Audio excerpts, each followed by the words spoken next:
Hey guys, tonight we slip into the dusty streets of ancient Uruk, where the air smells of baked clay and distant rivers, and the stars above seem to pulse with secrets. You're standing in a Mesopotamian city, circa 3000 BCE, surrounded by mud brick homes glowing faintly under torchlight. The night is warm, the kind that makes your eyelids heavy, and somewhere nearby, a curious device is dripping, literally dripping its way into history. It's a water clock, one of the world's first timekeepers, and it's about to lull you into a world of slow, soothing physics. Fair warning, you probably wouldn't survive a day here, dodging ox carts and deciphering cuneiform without a translator app. So, before you get comfortable, take a moment to like the video and subscribe, but only if you genuinely enjoy what I do here. Drop a comment with your city and local time. I'm curious where you're drifting off from tonight. Now, dim the lights, maybe turn on a fan for that soft background hum, and let's ease into tonight's journey together. You're in Uruk, one of the oldest cities known to humanity, where the Tigris and Euphrates rivers cradle life in a land of scorching days and breezy nights. The streets hum with low voices, merchants haggling, mothers shushing babies, and priests muttering prayers to the moon god Sin. But what catches your ear is a faint, rhythmic drip coming from a nearby temple. You follow the sound, your sandals scuffing on packed dirt, until you reach a small courtyard. There, under a canopy of date palms, sits a clay vessel, unassuming, maybe a foot tall, with water trickling from a tiny hole at its base. This, my friend, is a water clock, Mesopotamia's answer to tracking time when the sun's gone AWOL. It's not flashy, no gears or glowing dials, just a pot losing water drop by drop, measuring hours in a way that feels oddly hypnotic. These early clocks, called outflow clepsydras, were simple but ingenious. Picture a bucket with a pinprick hole. Fill it with water, and as the liquid escapes, you mark the passing hours on the pot's inner walls. Historians say Uruk's water clocks emerged around the late 4th millennium BCE, tied to the rise of urban life and the need to organize it. Cities like this one were buzzing. Trade, temples, and taxes all demanded schedules. You can't run a city if everyone's just guessing when noon hits. But here's the quirky bit. Some clay tablets hint these clocks weren't just for practicality. Priests might have used them to time rituals for appeasing cranky deities, like ensuring offerings hit the altar before the gods got hangry. Imagine messing that up. Talk about divine performance anxiety. Historians still argue whether these devices were invented in Uruk or nearby Sumerian cities like Ur. Some say the idea might have floated in from Egypt, but there's no solid proof, just a lot of academic side-eye. You're standing there, watching the water drip, and it's hard not to feel the weight of this moment. This isn't just a pot. It's a leap in how humans wrestle with time. The drip feels like a heartbeat, steady and slow, pulling you deeper into the night. You notice the potter's marks on the clay, crude lines scratched to track the water's descent. It's not exactly a Rolex, but in this flickering torchlight, it's doing its job, guiding a city through the dark. You wander closer, the air thick with the scent of river mud and roasted barley. The courtyard's quiet, save for that drip and the occasional bleat of a goat in the distance. You're tempted to dip a finger in the water, but a stern-looking scribe nearby gives you the stink eye. Yeah, you're not cut out for ancient bureaucracy. The clock's simplicity is what makes it soothing. Water, clay, gravity. No ticking, no alarms, just the gentle pull of physics. It's like the universe itself is whispering, chill out. Time's got this. You lean against a palm trunk, letting the rhythm sink in, and wonder how something so basic could shape a civilization. The stars above twinkle, and the night feels endless, but this little pot is carving it into measurable pieces, drop by drop. Clay pots. Dripping time. You're still in Uruk, the night air cool against your skin as you linger near that dripping clay pot, its steady rhythm pulling you deeper into Mesopotamia's quiet genius. The water clock sits in the temple courtyard, unassuming, like a forgotten prop in a history play, but it's the star of tonight's show.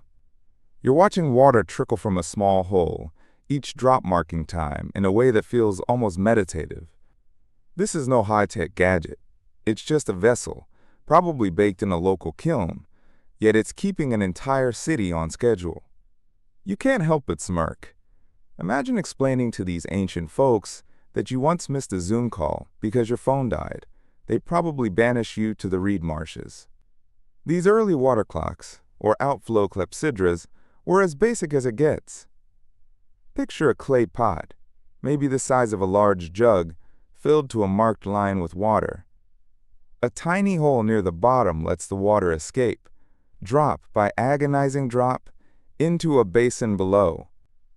As the water level drops, scribes or priests with check marks scratched inside the pot to gauge the hours. Historians note that by around 3000 BCE, Sumerian cities like Uruk were using these devices to manage everything from temple rituals to irrigation shifts. Timing was critical. Too late with the water gates, and your crops are toast. Too early, and you're flooding the neighbor's barley field. Oops. But here's the quirky tidbit. Some tablets suggest these pots weren't always perfectly made. Potters weren't exactly running quality control labs. If the clay was too porous or the hole slightly off, your hour could be more like 45 minutes. You imagine a harried scribe squinting at the pot, muttering, "This thing's drunk again." It's not like they had standardized seconds back then. Time was more of a vibe than a science.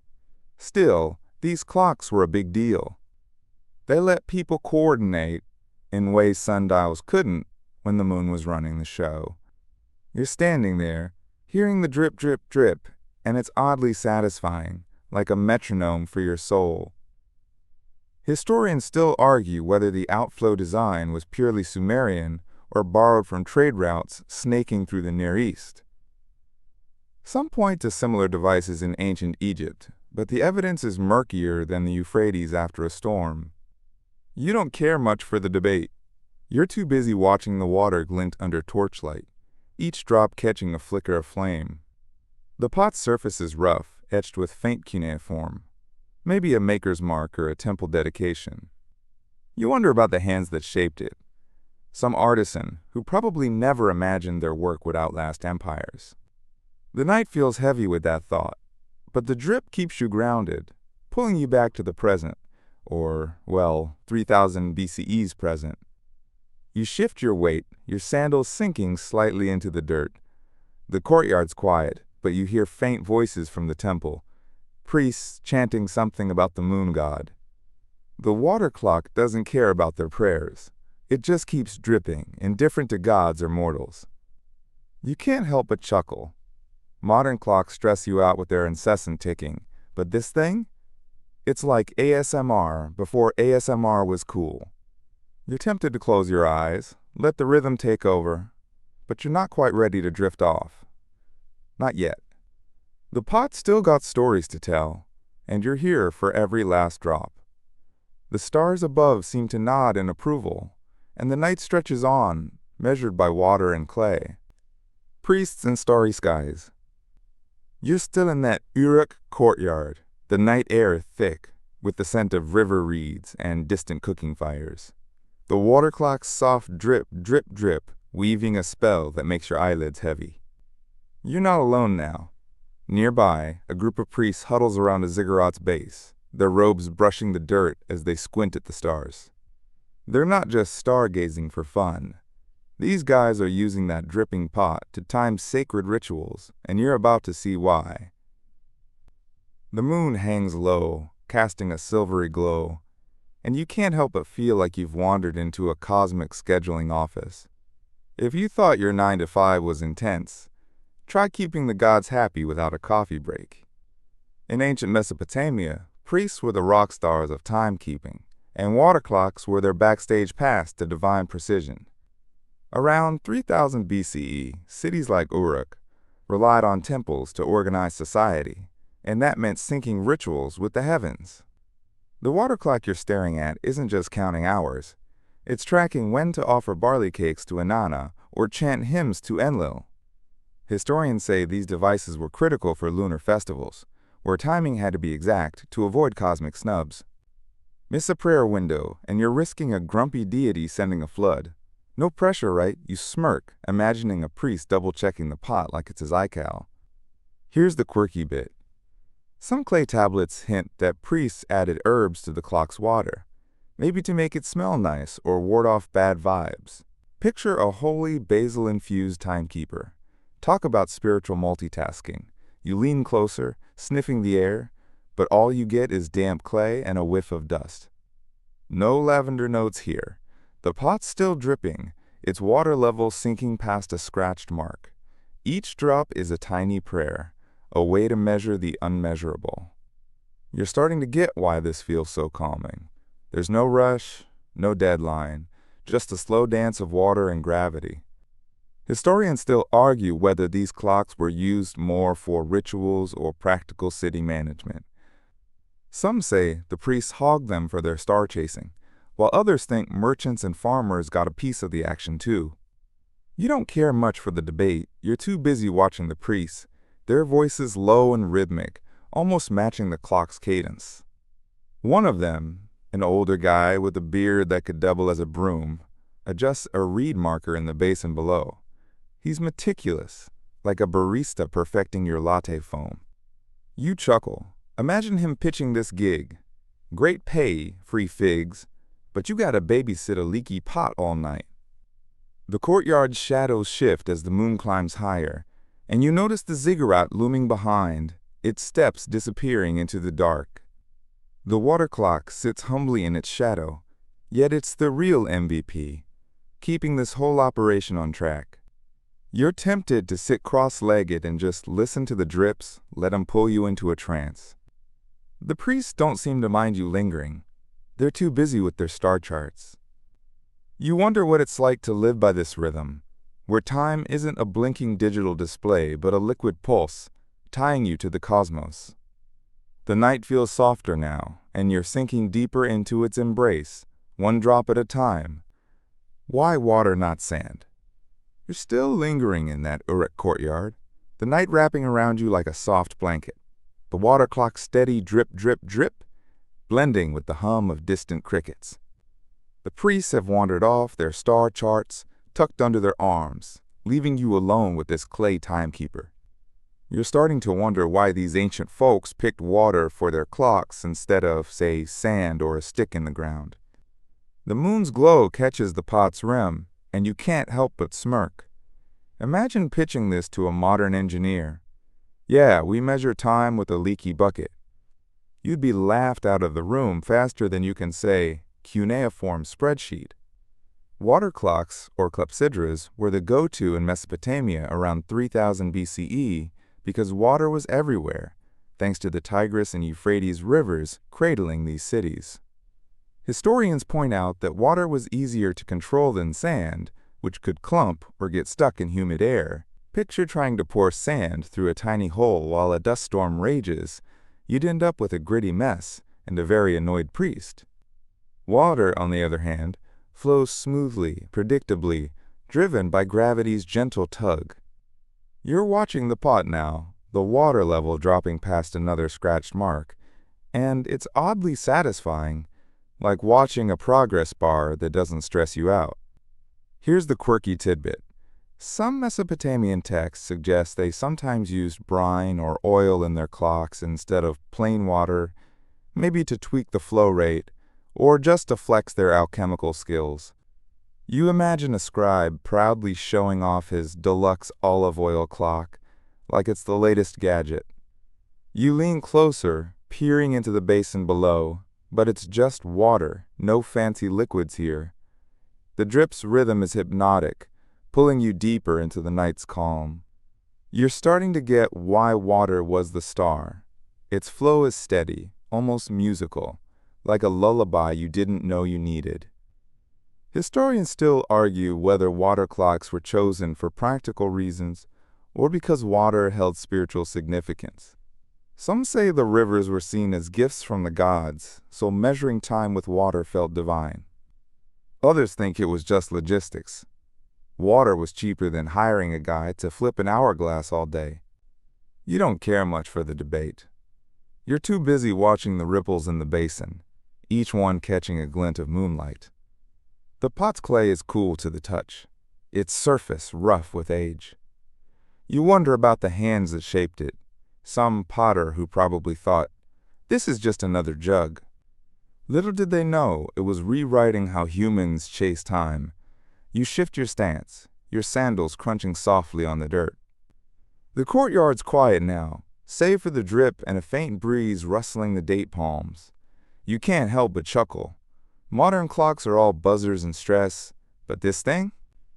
It's like the universe saying, "Take it easy, pal."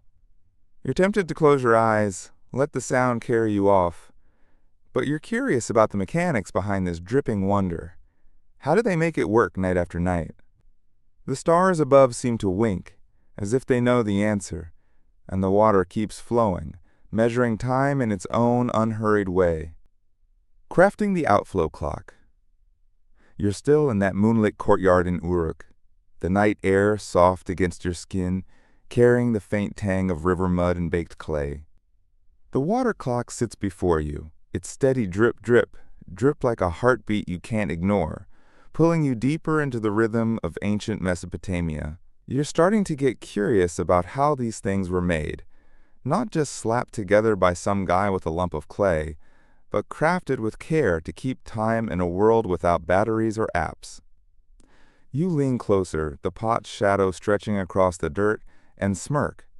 Imagine trying to sell this at a tech expo. No Wi-Fi needed, just add water. You'd be the laughingstock of Silicon Valley.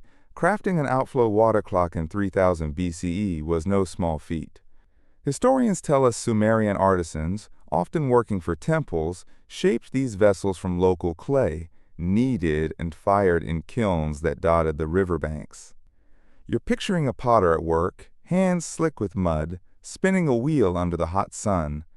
The pot had to be watertight, with a precise hole near the base. Too big, and time races away. Too small, and it's a trickle fest. The inner walls were marked with lines, scratched in with reeds, to track the water's descent. These marks weren't random. They were calibrated, likely through trial and error, to match the hours of a Mesopotamian night. You're impressed. Your last DIY project was a lopsided bookshelf, and these guys were building time itself. Here's the quirky bit. Some tablets hint that artisans occasionally decorated their clocks with symbols, like crescent moons or river waves, maybe to honor the gods or just to flex their style. You squint at the pot in front of you, but it's plain, no fancy etchings. Still, its simplicity is charming, like a minimalist gadget before minimalism was cool. You imagine the potter bragging, "My clock's so sleek it drips in 4K. You chuckle softly, the sound swallowed by the night. The drip keeps going, each drop glinting in the torchlight, and you're struck by how much thought went into something so basic. Historians still argue whether these artisans were full-time clockmakers, or just potters moonlighting for the temple. Some say specialized workshops existed in cities like Uruk, while others think any skilled hand could whip one up. You don't care much for the debate. You're too busy watching the water, its level sinking past another mark, each drop a tiny victory over chaos. The pot's clay feels ancient, like it's holding stories of its own. You wonder about the artisan who made it, maybe a guy who grumbled about tight deadlines or fussy priests. Did he know his work would outlast kings? The thought lingers, heavy but soothing, like the night itself. You shift, your sandals scuffing the dirt, and notice the courtyard's grown quieter, the distant hum of Uruk fading. The water clock doesn't care about your musings. It just keeps dripping, steady as ever. You can't help but smile. Modern life's all about rushing, but this thing, it's a masterclass in taking it slow. You're tempted to sit down, let the drip lull you into a haze, but you're curious about who used these clocks day to day. Priests, sure, but what about the regular folks? The stars above seem to whisper, "Keep listening." And you do, drawn deeper into the drip's gentle rhythm, temples, and timekeeping duties. You're still standing in that Uruk courtyard, the night air soft and heavy, wrapping you in a quiet embrace as the water clock's drip, drip, drip hums like a lullaby. The clay pot, plain but oddly noble, keeps its vigil under the stars, and you're starting to see it not just as a tool, but as a lifeline for the people of ancient Mesopotamia. Your mind's drifting to the temple nearby, where scribes, those unsung heroes of cuneiform, are using this dripping wonder to keep their sacred duties on track. You smirk, imagining one of them grumbling about another all-night shift, like it's just another day at the office. If you thought your inbox was demanding, try scheduling prayers for a pantheon of gods who don't do rain checks. In ancient Mesopotamia, around 3000 BCE, temples were the heart of cities like Uruk, and water clocks were their pulse. Historians note that scribes, often trained in temple schools, used these devices to time everything from daily offerings to lunar rituals. You're picturing a scribe, reed stylus in hand, squinting at the pot's inner marks as water drips into a basin below. His job's no joke. Miss the timing for a sacrifice to Inanna, and the whole city might blame you for a bad harvest. The clock's ensured prayers hit the right cosmic window, syncing human devotion with the stars. You're watching the pot now, its water level sinking slowly, and it's calming, like a reminder that some things can't be rushed. Here's the quirky tidbit. Some tablets suggest scribes occasionally cheated by topping off the water mid-shift to stretch their breaks. Imagine a scribe sneaking a sip of barley beer, thinking, Enlil won't notice a 5-minute delay. You'd chuckle, glancing at the pot, half expecting to catch it slacking. No such luck. It's dripping as faithfully as ever, each drop a tiny vow to keep the temple running. You're starting to get why this feels so soothing. It's not just timekeeping. It's a ritual in itself, a way to tame the chaos of the night. Historians still argue whether scribes were the sole users of water clocks or if other temple staff, like musicians or cleaners, relied on them too. Some say the devices were exclusive to elite priests, while others think junior scribes got stuck with the grunt work of refilling them. You don't care much for the debate. You're too busy watching the water, its ripples catching moonlight in the basin. The pot's clay is cool, etched with faint scratches from years of use. You wonder about the scribe who's supposed to be here, maybe off grabbing a snack or arguing about whose turn it is to clean the altar. The thought's oddly comforting, like proof that people back then weren't so different from you. You shift, your sandals sinking into the soft dirt, and notice the courtyard's grown quieter, the distant buzz of Uruk fading to a whisper. The water clock keeps going, oblivious to your wandering thoughts. You can't help but smile. Modern life's all alarms and deadlines, but this thing? It's like a Zen master, teaching you to breathe with each drip. You're tempted to sit against the date palm nearby, let the sound pull you into a doze, but you're curious about the science behind this dripping magic. How does a pot and some water measure time so well? The stars above seem to nod, urging you to keep listening, and you do, sinking deeper into the night's gentle rhythm. The physics of drips. You're still in that Uruk courtyard. The night air cool and heavy with the scent of river reeds, the water clock's drip, drip, drip, weaving a spell that makes your thoughts slow and syrupy. The clay pot sits there, unassuming, its water trickling into a basin like it's got all the time in the world. And in a way, it does. You're starting to wonder about the physics behind this thing, how a leaky pot can measure hours with enough precision to keep a city humming. You smirk, imagining explaining this to a modern physicist.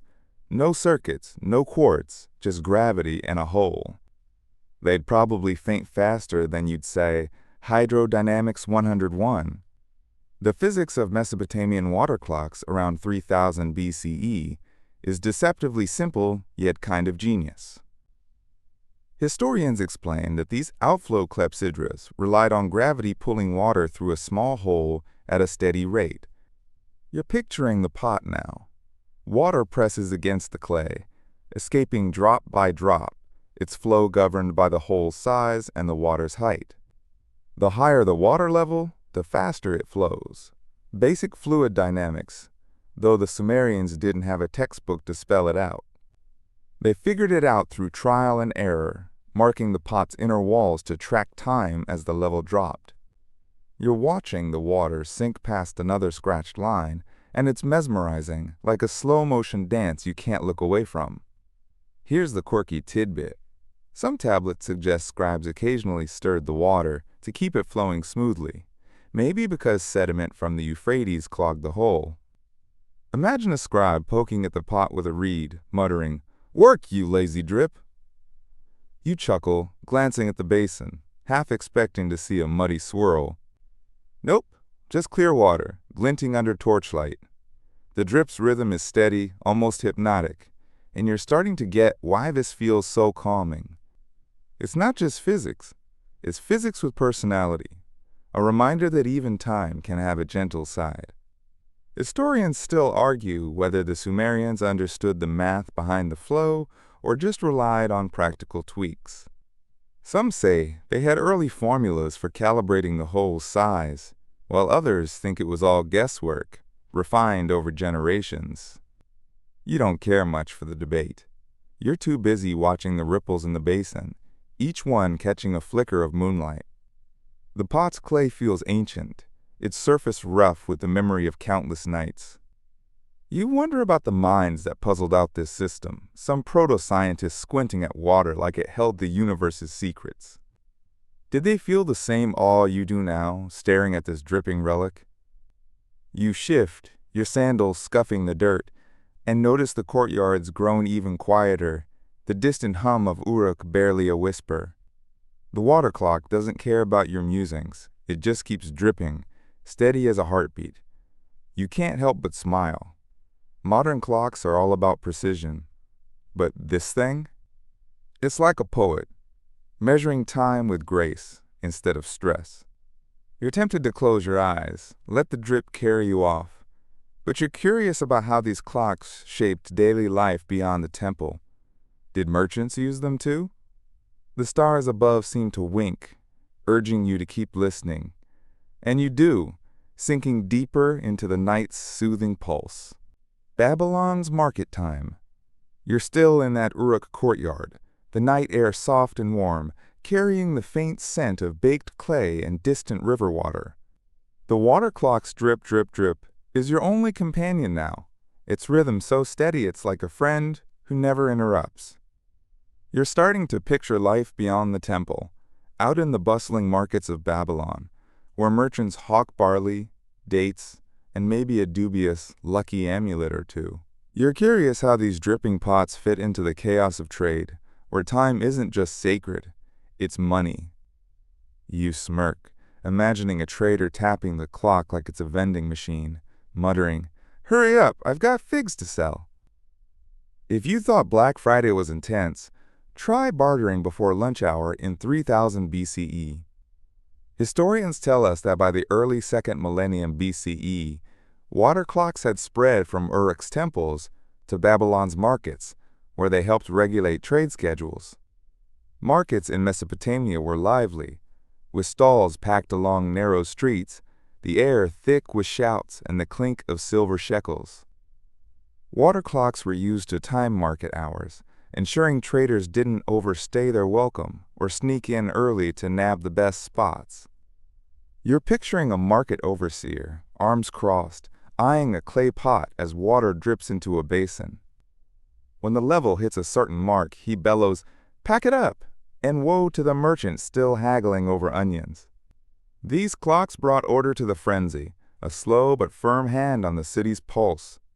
Here's the quirky tidbit. Some tablets hint that traders occasionally bribed overseers to adjust the clock, maybe by plugging the hole for a few extra minutes of selling time.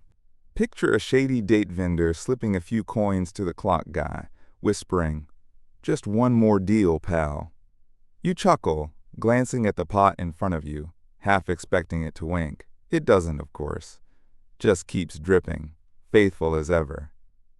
The water surface ripples in the basin, catching torchlight, and you're struck by how something so simple could tame a market's chaos. It's like ASMR for ancient capitalism, soothing even the rowdiest hagglers. Historians still argue whether water clocks were common in markets or reserved for elite traders. Some say only major hubs like Babylon used them, while others think smaller towns had their own leaky pots. You don't care much for the debate. You're too busy imagining the market scene, the air buzzing with voices, the scent of roasted sesame and fresh reeds. The pot's clay is cool under your fingertips, etched with faint marks from years of drips. You'll wonder about the overseer who watched this clock. Maybe a guy who dreamed of retiring to a quiet farm but got stuck babysitting water instead. The thought's oddly comforting, like proof that deadlines have always haunted us. You shift, your sandals crunching softly on the dirt, and notice the courtyard's grown quieter, the distant hum of Uruk fading to a murmur. The water clock keeps going, oblivious to your wandering mind. You can't help but smile. Modern markets are all about speed, but this thing? It's like a reminder to breathe, to let time unfold, at its own pace. You're tempted to sit against the date palm, let the drip lull you into a haze, but you're curious about how these clocks shape the lives of those in power. Did kings care about a dripping pot? The stars above seem to nod, urging you to keep listening, and you do, sinking deeper into the night's gentle rhythm.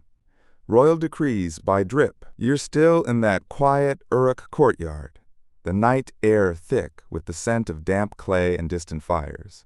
The water clocks drip, drip, drip, pulling you deeper into the slow pulse of ancient Mesopotamia. Your mind's wandering from the noisy markets of Babylon to the grand palaces where kings held court, their robes heavy with gold and their egos heavier still. You're curious how a humble clay pot, leaking water like a forgettable chore, could matter to royalty. You smirk, imagining a king staring at a water clock, muttering, "This better not make me late for my chariot parade." If you thought your boss was picky about punctuality, try keeping a Mesopotamian monarch on schedule. By around 2000 BCE, historians say water clocks had found their way into the palaces of Babylonian kings, where they were used to time everything from royal decrees to courtly debates. You're picturing a throne room, its walls painted with lions and stars, the air buzzing with scribes and advisors. A water clock sits in a corner, its drips marking the hours as the king decides who gets what land or whose taxes need a hike. These clocks weren't just practical, they were power tools. Timing a speech or a judgment with the dripping pot showed everyone who controlled the clock controlled the room. You're watching the pot now, its water sinking past another mark, and it's oddly satisfying, like a power move in slow motion. Here's the quirky tidbit. Some tablets suggest kings occasionally used fancy water clocks, maybe inlaid with lapis lazuli or gold leaf, to flex their wealth. Picture a king boasting, "My clock drips bluer than yours." You chuckle, glancing at the plain pot in front of you. No royal bling here, just honest clay. The drip's rhythm is steady, almost regal in its simplicity, and you're starting to get why this feels so calming. It's not just about time, it's about control, a way to impose order on a chaotic world, one drop at a time. Historians still argue whether kings used water clocks themselves, or left them to scribes and stewards. Some say rulers like Hammurabi relied on them to structure their famous law-giving sessions, while others think they were more symbolic, a status prop for the court. You don't care much for the debate.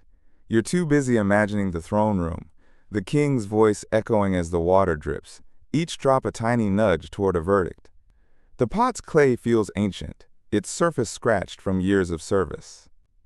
You wonder about the advisor who monitored this clock, maybe a guy who rolled his eyes when the king rambled too long. The thought's comforting, like proof that even royalty couldn't escape time's grip. You shift, your sandals scuffing the dirt, and notice the courtyard's grown quieter, the distant hum of Uruk barely a whisper. The water clock keeps dripping, indifferent to kings or commoners. You can't help but smile. Modern life's all about rushing to the next meeting. But this thing? It's like a royal decree to chill out. You're tempted to lean against the date palm, let the drip pull you into a doze, but you're curious about how these clocks shaped life outside the palace. Did soldiers use them too? The stars above seem to wink, urging you to keep listening, and you do, sinking deeper into the night's soothing rhythm. Night watches and soldiers. You're still in that Uruk courtyard, the night air soft and cool, carrying the faint scent of river mud and date palms. The water clocks drip, drip, drip, weaving a rhythm that feels like it's stitching the night together. Your mind's drifting from the gilded palaces of Babylonian kings to the dusty outposts where soldiers stand guard, their spears glinting under the stars. You're curious how a leaky clay pot, so simple it could pass for a kitchen reject, found its way into the gritty world of military life. You smirk, imagining a guard squinting at the clock, grumbling, "If this drip doesn't speed up, I'm stuck here till dawn." If you thought your night shift was rough, try patrolling a Mesopotamian wall with only torches and bad coffee. Well, bad barley beer. Around 2000 BCE, historians note that water clocks were used in Mesopotamian military camps to time night watches, those long, tense hours when soldiers scanned the horizon for raiders, or worse. You're picturing a mud brick watchtower, the air heavy with the buzz of crickets and the occasional snort of a tethered donkey. A water clock sits on a wooden stand, its drips marking when one guard's shift ends and another's begins. No one wants to be the guy caught napping when the captain checks in, so the clock's steady flow keeps everyone honest. You're watching the pot now, its water sinking past another scratched mark, and it's calming, like a quiet promise that dawn's coming, one drop at a time. Here's the quirky tidbit. Some tablets suggest guards sometimes messed with the clock to shorten their shifts, maybe by scooping out a bit of water when the sergeant wasn't looking. Picture a sneaky soldier whispering, "Just a splash, and I'm off to my hammock." You chuckle, glancing at the pot, but it's as dutiful as ever, no slacking on its drip. The water's rhythm is steady, almost grounding, and you're starting to get why this feels so soothing. It's not just about keeping watch, it's about trust, knowing the clock's got your back while the night stretches on. Historians still argue whether water clocks were standard in military outposts or reserved for bigger garrisons near cities like Babylon. Some say only elite units had them, while others think even frontier posts used crude versions. You don't care much for the debate. You're too busy imagining the watchtower, the soldier's shadow flickering in torchlight as he checks the basin. The pot's clay is rough, etched with faint lines from years of drips. You wonder about the guard who watched this clock, maybe a guy who dreamed of home but got stuck counting drops instead. The thought's oddly comforting, like proof that even warriors needed something to lean on. You shift, your sandals crunching softly on the dirt, and notice the courtyard's grown quieter, the distant hum of Uruk fading to a murmur. The water clock keeps dripping, oblivious to soldiers or kings. You can't help but smile. Modern life's all about racing the clock, but this thing? It's like a gentle nudge to take it slow. You're tempted to sit against the palm trunk, let the drip lull you into a haze, but you're curious about how these clocks handled bigger moments, like eclipses. Did they hold up under cosmic pressure? The stars above seem to nod, urging you to keep listening, and you do, sinking deeper into the night's gentle pulse. Eclipses and panic fixes. You're still standing in that Uruk courtyard, the night air thick with the scent of damp earth and flickering torches. The water clock's drip, drip, drip, weaving a rhythm that feels like it's holding the stars in place. Your mind's drifting from dusty watchtowers to the heart of the temple, where priests are suddenly scrambling, their robes flapping like startled birds. Something big's happening. A lunar eclipse, the moon turning blood red, and the whole city's on edge. You're curious how that leaky clay pot, so calm and steady, handles a cosmic curveball like this. You smirk, imagining a priest glaring at the clock, muttering, "Keep up, you drippy disaster." If you thought your Wi-Fi crashing was panic-inducing, try keeping a city calm when the gods seem to hit the off switch. Around 2000 BCE, historians say Mesopotamian priests used water clocks to track celestial events like eclipses, which were seen as divine messages or warnings. You're picturing the ziggurat's top platform, priests huddled with clay tablets, their eyes darting between the darkening moon and the dripping pot. Eclipses weren't just pretty. They could spark panic, with people fearing the gods were angry or the world was about to hit reset. The water clock was their anchor, timing how long the moon hid so they could predict when it'd return. You're watching the pot now, its water sinking past another mark, and it's soothing, like a reminder that even the cosmos can't rush a good drip. Here's the quirky tidbit.